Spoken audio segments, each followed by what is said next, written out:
So the Biden administration has allowed Ukraine to strike targets inside Russia to defend Kharkiv.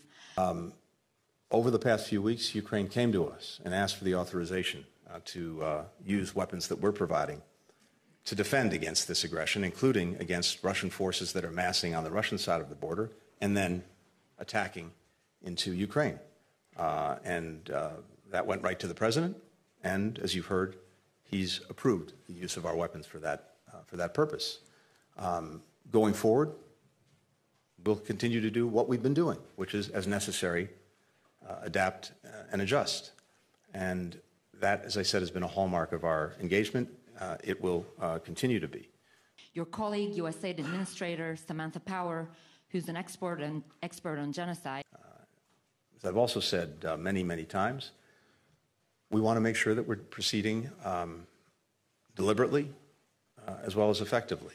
So I think time and again, we've adapted, we've adjusted, we've provided Ukraine with the systems, the weapons it's needed. But again, as I've shared with you many times before, for example, when it comes to weapon systems, we also want to make sure that they have the necessary training to use the weapons and they have the necessary capacity to maintain them. Hello, good afternoon, Mr. Secretary. As the allies agreed and made clear at Vilnius, the last summit, Ukraine will become a member of NATO. And our purpose now is to put in place the bridge to bring Ukraine closer to and then ultimately into NATO. And as I've said, it's a bridge that I think as you'll see emerge at the summit, that's both very strong and very well lit.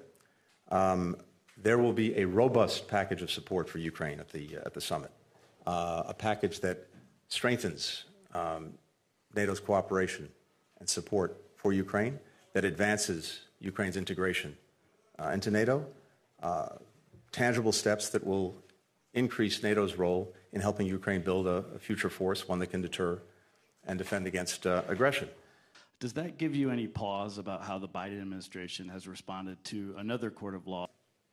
Distribution within Gaza is not working effectively, and part of the reason for that are the combat operations in the south. In addition, Rafah gate continues to be closed.